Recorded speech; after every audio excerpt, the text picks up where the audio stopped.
Hi, good morning. Welcome to Business. My name is Darryl Kwao. The Public Interest and Accountability Committee, PIAC, has raised concerns about government's reliance on petroleum revenues to pay both domestic and international debts. The committee, at a roundtable discussion in Accra, called on government to prioritize other sectors in the payback of loans and servicing of Eurobonds instead of petroleum revenue. Here is more in this report. The Stabilization Fund is a component of a petroleum holding funds.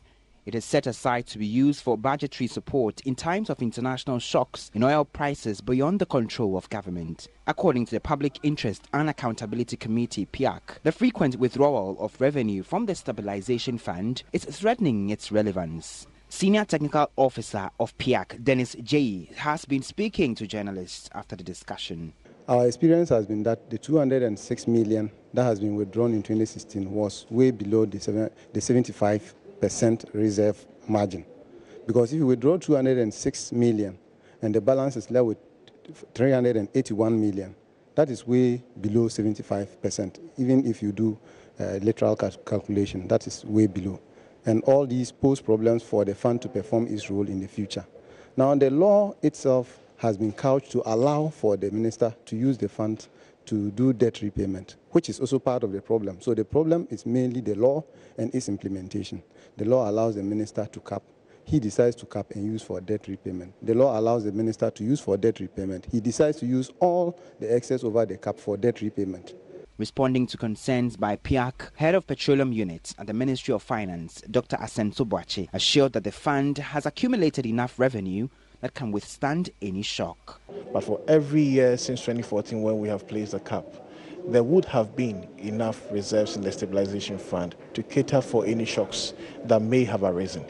So currently, do you have enough? We do have enough. For this particular year, the cap is at 300 million. The ABFA is set up at about $400 million. So if even we fail to meet, let's say, 50% of the funds, you have 300 million to serve as a buffer for that.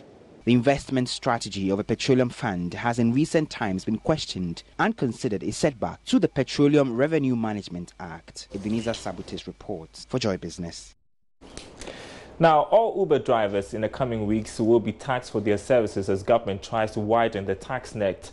This forms part of new reforms introduced by the Ghana Revenue Authority through its e-payment platform.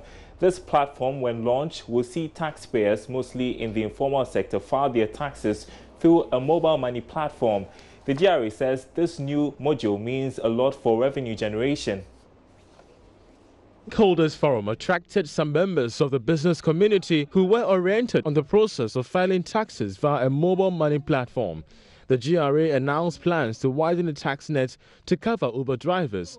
Patrick Frimpong Danso is Assistant Revenue Officer of the Domestic Tax Revenue Division Secretariat. The proposed system that we are saying is that we are going to appoint Uber Ghana as a withholding agent so that they will hold the VIT on behalf of GRA. Proposed system, we are still engaging them, and we are engaging them. We have gone there many times. We are looking at what they have. It's a computerized system. So we want to see how we can get the data, how we can analyze it, and when they collect on our behalf, how we are going to assess those things. So we need to have a very strong system to be able to do that. Joy Business engaged the president of the Greater Accra Market Women Association, Mercy Na Afroa Nijan, who requests more clarity on the mobile platform. It is a testing case. We want to see how it will end.